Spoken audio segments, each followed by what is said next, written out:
So on March 11th, 1997, I wrote a letter to Network Solutions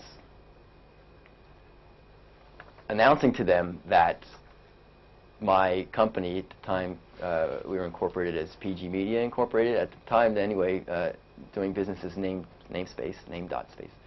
I wrote a letter to Network Solutions announcing that we were their competitors, and we publish and operate several hundred at the time top-level domains that we requested be included in the root domain database, the root zone file, so that the rest of the internet could access them equally as they could .com, etc. The next day we got a phone call from Network Solutions. And in fact, if you want the audio to that, I would be happy to provide you with this, because this is documented record.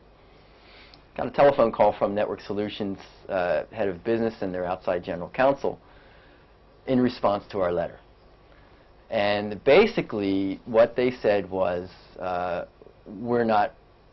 we do what we're told, is what they told us. And they said we do what John Postel tells us to do, what the IANA tells us to do. John Postel was the one man behind the IANA, or the Internet Assigned Numbers Agency. And IANA produced IANA, like a Diana without the D.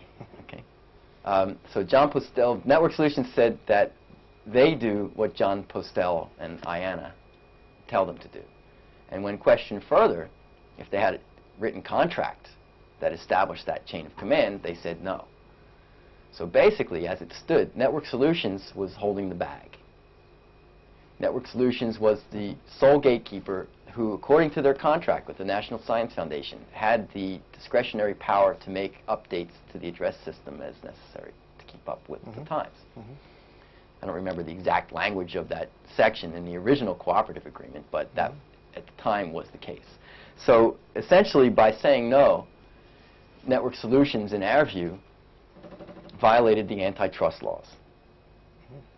And so our response was not to just say, oh, well, thanks anyway, guys. You know, our response was to follow that refusal, denial of access to the essential facility with an antitrust lawsuit, a federal antitrust lawsuit. So on March 20th, 1997, NAME.SPACE versus Network Solutions was begun.